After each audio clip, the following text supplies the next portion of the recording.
Hello, everyone. Welcome to our Friday Worship Live broadcast. And praise God, we reach again this moment to worship our God in spirit and in truth. It's now April 4, 2024. And welcome to our brothers and sisters worshiping with us, even our brothers and sisters who will be joining online, okay, or those who will be watching on delayed broadcasts. Okay, so let us now start with our lesson. Let us continue our series of topic from the book of James, and we are now in the last chapter. That is James chapter 5. For our review, let us just enumerate all chapters title of the topics that we have discussed. James chapter 1, a living faith in trials and temptation. James chapter 2, a living faith in the life of the church. James chapter 3, warnings and words to teachers. James chapter 4, the humble dependence of a true faith. Now we're discussing chapter 5, James chapter 5, the life of a living faith. The life of a living faith. And we already discussed a main topic, letter a rebuke of the ungodly rich. A rebuke of the ungodly rich from James chapter 5, verses 1 to 6. Okay, so let us now read James chapter 1, James chapter 5, verse 1 to 6, and then let us pray. And then verse by verse, starting verse 3 up to verse 6, we will be discussing today. Let us now read James chapter 5, verse 1 to 6. Now listen, you rich people, weep and wail because of the misery that is coming to you. Your wealth has rotted, and moths have eaten your clothes. Your gold and silver are corroded. Their corrosion will testify against you and eat your flesh like fire. You have hoarded wealth in the last days. Verse 4, look, the wages you failed to pay, the workers who mowed your fields are crying out against you. The cries of the harvesters have reached the ears of the Almighty, of the Lord Almighty. Verse 5, you have lived on earth in luxury and self-indulgence. You have fattened yourself in the day of slaughter. Last verse, but not the least, you have condemned and murdered the innocent one who was not opposing you. Let us now pray. Lord God, thank you for bringing us again together to once again, Lord God, experience the truth of your words. Bless us, Lord God, to have the courageous heart to receive your words in full and the mind ready to take actions from your words. Lord God, if we find heavy once again your words being taught to us today, Lord, give us the courageous heart to receive your words. Father, forgive us. Forgive us of the things that we do and the things that we know it is not your will in our lives. Lord, help us, Lord God, to flee to all kinds of sin being enumerated in Galatians chapter 5, verse 19 to 21. And top of the line, Lord God, top of those deadly sin, those sin that will not enter your kingdom are the sexual immoral sins. That's why, Lord God, bless us to be pure in your sight, Lord God, and allow us to have a changed heart for us to turn our back from sexual immoralities and other sins enumerated in Galatians chapter 5, verse 19 to 21. May this be, Lord God, a warning to us that we need to live out our lives in accordance to your will in order for us, Lord God, to be your children. And in the last days, you will save us. You will let us enter into your kingdom. Father, once again, we ask for your forgiveness. Let the truth of your words be known among us. Spill your heart to us again, Lord. And Lord, allow us to experience you and allow us, Lord God, to be convicted by your words and allow us, Lord God, to respond accordingly, to turn back from our sins. Father, we give you back all the praises and glory. In Jesus' name we pray. Amen and amen. So, We will be discussing now verse 3, okay, as continuation of our main topic, letter A. And our main topic, letter A, is entitled A Rebuke of the Ungodly Rich. A rebuke of the ungodly rich. So if there are ungodly rich, yes, there are also godly rich. So not all rich people, my friends, are ungodly. Okay, so what does James chapter 5 verse 3 means? It says, your gold and silver are corroded. Their corrosions will testify against you and eat your flesh like fire. You have hoarded wealth in the last days. Now, James continues to harsh condemnation of wealthy non-Christians who had been opposing or oppressing the poor. This includes abuse against the very Christian James is writing to. He warns these rich oppressors that their wealth is as good as gone, including their gold and silver. And so James' attention is on the days of God's judgment against these wealthy oppressors. So the misuse of their gold and silver will testify against them, according to the symbolic description of corrosion. Instead of using their stockpiles of precious metals to help the poor, they just hoarded the money until it began to waste away. So when God rules against them, their own flesh will be eaten away by fire in the same way the corrosions has eaten away their gold and silver. So without doubt, this is a harsh and cutting pronouncement. James offers no grace from God for those unrepentant unbelievers. They will be condemned for their greed and selfishness. They are guilty of laying up earthly treasures for themselves in the last days instead of spending it to help those in need. James echoes Jesus' own teaching in Matthew chapter 6, verse 19 to 21. Do not lay up for yourselves treasure on earth, where moth and rust destroy, and where thieves break in and steal. But lay up yourselves treasures in heaven, where neither moth nor rust destroy, and where thieves do not break in and steal. For where your treasure is, there your heart will be also. So it is a reminder for us, brothers and sisters in the House of Praise Community Church, that given the privilege for us to be rich, let us get rich and richer helping others. That should be our motive in becoming a millionaire, to help others, not of just, um, uh, hoarding those money, hoarding those wealth for ourselves. Lo and behold, we can associate that into the parable of the Lord Jesus Christ of that man who has a good harvest. Okay, he destroyed all his old barns and then fill in the new harvest. I mean, he rectified new barns. And sa Ilocano, garong, kamalig. And after that, he filled in full pack of grains.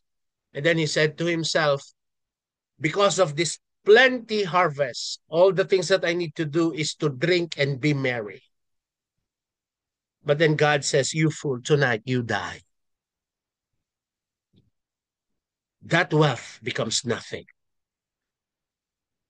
James chapter 5, verse 3. Your gold and silver are corroded. Their corrosion will testify against you and eat your flesh like fire. you hoarded wealth in the last days. My friend, um, let us read verse uh, verse 4. Okay, verse 4 is this. Look, the wages of your the wages you failed to pay, the workers have mowed your field, are crying out against you.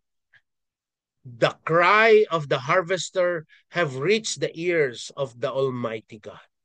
Okay, so I misquoted the wrong verse, but this is the correct verse that we need to study today. Look, the wages you failed to pay, the workers who mowed your field are crying out against you. Their cry, their cry, their cries the cries of the harvesters have reached the ears of the Almighty or the Lord Almighty. Now, James continues his harsh condemnation of wealthy non-Christians into this particular verse. It is a reminder for each one that we need to understand that if we hire people, you know, if we hire people, we need to pay them in accordance to what is being served, not just taking it for granted. Okay?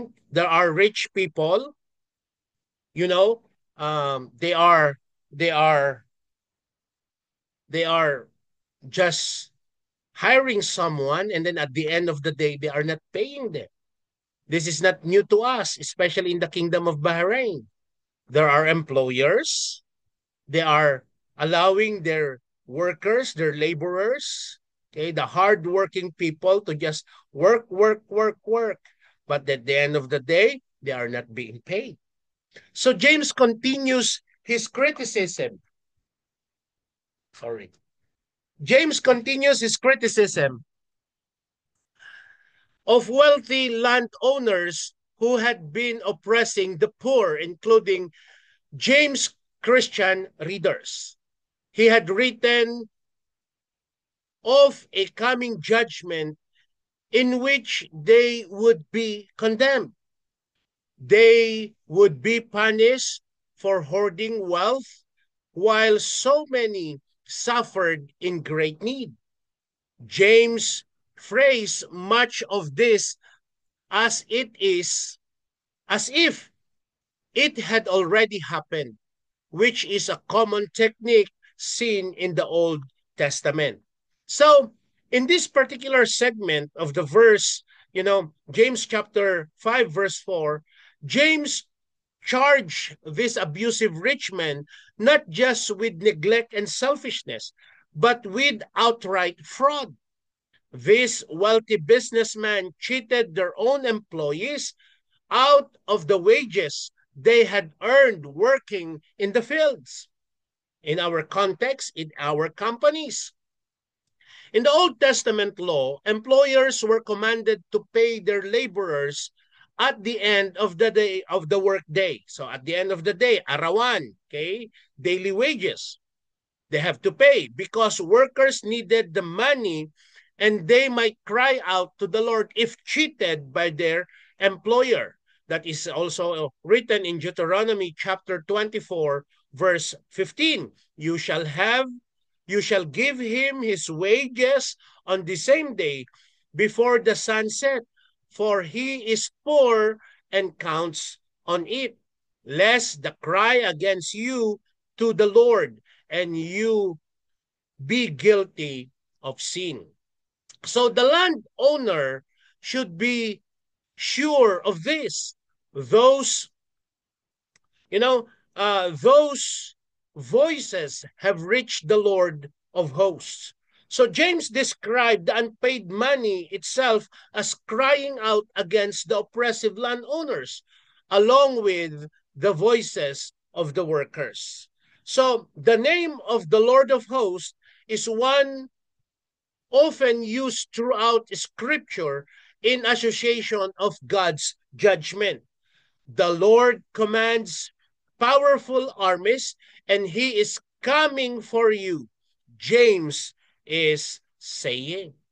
So, it is a reminder for us, brothers and sisters in the House of Praise Community Church, that if given the opportunity for us, you know, to get to be rich, and we will hire many people, do not forget to give what is due to them in accordance to the law of the land, and of course to what the Bible is teaching us. Now, James chapter 5 verse 5. You have lived on luxury and self-indulgence. You have fattened yourselves in the day of the slaughter. In here, in this particular verse, James continue his condemnation of the wealthy landowners who had been oppressing the poor, including James' Christian um, readers. So James continue his condemnation to the wealthy landowner. In this verse, he uses sharp cutting imagery to divide home and the home, the drive home the reality of coming judgment. So, in a time of great need, these wealthy people had live out lives of luxury and self-indulgence, meaning they had used their wealth to provide for themselves the easiest, softest lives possible.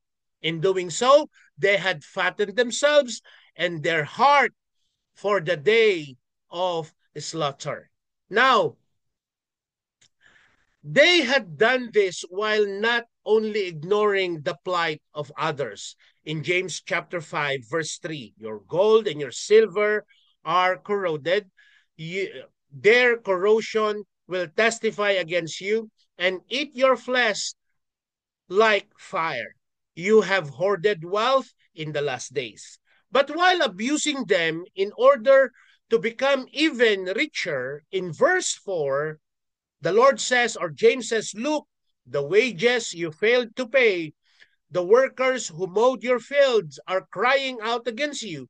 The cries of the harvesters have reached the ears of the Almighty, or the Lord Almighty. Now, most of James' first century readers had first-hand experience seeing an animal fattened over time in order to be slaughtered for food or sacrifice. These wealthy unbelievers had fattened themselves with luxury, just in time to be symbolically slaughtered in Judgment Day. Their sins seemed pleasant at the time, but it was just setting them up for a more dramatic fall later on. This support the idea that James is not condemning wealth or all rich people. Rather, he is criticizing the sinful temptations that comes with wealth, selfishness, and greed.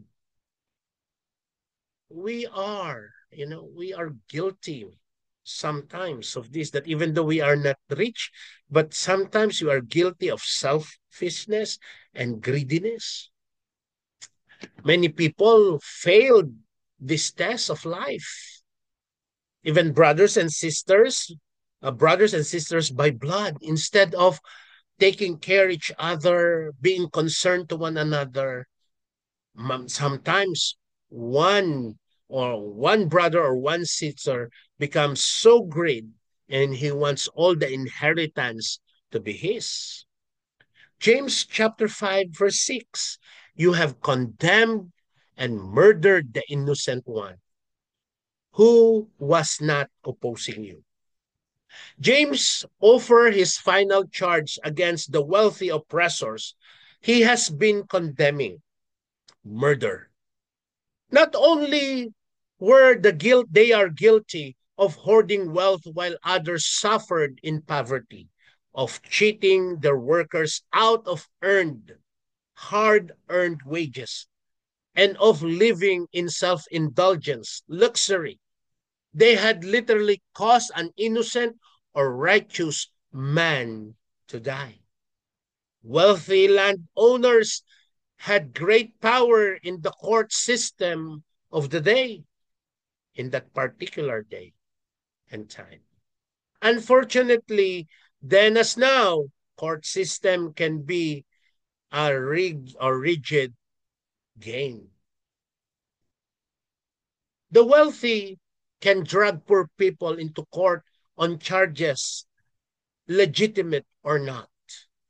And with little resources to defend themselves in a court system, the poor are mostly helpless against such tactics.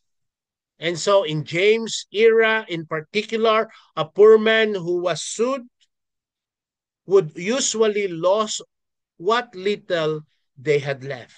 As a result, they may have been unjustly executed or simply left to die of starvation. With that, James concludes his condemnation to these wealthy non-Christians oppressors. What should we as Christians take away from this? The scripture does not teach the possessing wealth is in itself a sin.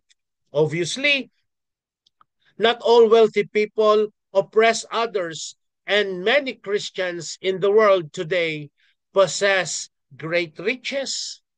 Having said that, the Bible does warn against the trap of desiring to become rich in 1 Timothy chapter 6, verse 9 and 10, and of trusting in riches once you possess them. Those who want to get rich fall into temptation and a trap and into many foolish and harmful desires that plunge people into ruin and destruction. Another in 1 Timothy chapter 6, verse 17 to 19. Okay? Let us come and open our Bible to 1 Timothy chapter 6, verse 17 to 19. Okay? 1 Timothy chapter 6, verse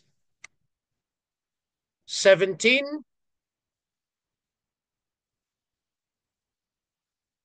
to 18. Okay? 1 Timothy chapter 6. 1 Timothy chapter 6, verse 17 to 19. Okay, 1 Timothy chapter 6. My notes are not so cooperative. Now, verse 17. 1 Timothy 6, 17, 18, and 19. 17 says, command those who are rich in this present world not to be arrogant, nor to put their hope in wealth, which is so uncertain, but to put their hope in God, who richly provides us with everything for our enjoyment. Verse 18, command them to do good.